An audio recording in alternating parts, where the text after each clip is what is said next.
Ciao ragazzi, questa è la stortina veronese, il salume tipico della pianura veronese per l'appunto, perché è un salume che viene prodotto da secoli, da generazioni e generazioni e ancora oggi continua ad essere fatto sostanzialmente nello stesso modo di allora.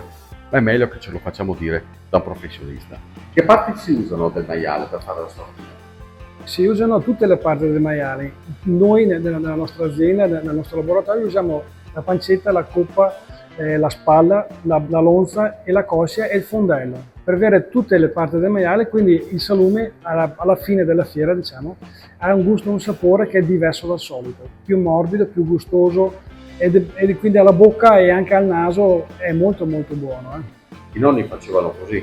Certo, perché una volta non c'erano tutti quei laboratori che ci sono adesso, quelle celle per conservare il prodotto, e quindi per evitare che il prodotto vada male, che poi sprecato una volta era molto molto... E facevano tutto, macinavano tutto, mettevano tutto assieme e facevano i salumi tutto quanto. Tu hai usato la parola conservare, che è il simbolo un po' di questo salame, e per conservarlo infatti c'è un espediente ben preciso che arriva anche a questo dalla tradizione contadina, no? Eh beh certo, nel senso, la maniera per conservare il prodotto cos'è? Una volta si metteva sotto lardo e quindi si conservava fino alla fine d'estate e oltre. Adesso invece abbiamo sì il lardo, perché il presidio slow food prevede di metterlo sotto lardo, ma abbiamo anche queste celle qua dove conservano il prodotto 365 giorni all'anno. Il lardo era preziosissimo una volta e ancora oggi si usa parzialmente per la conservazione, una volta usato poi viene buttato via.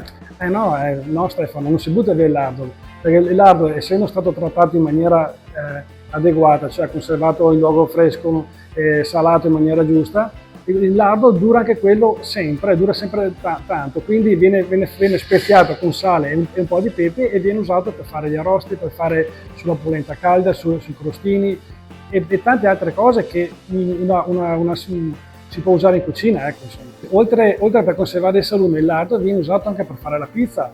Poi tra l'altro il lardo, una volta cotto, da lì esce lo strutto, e lo strutto si può fare anche il pane.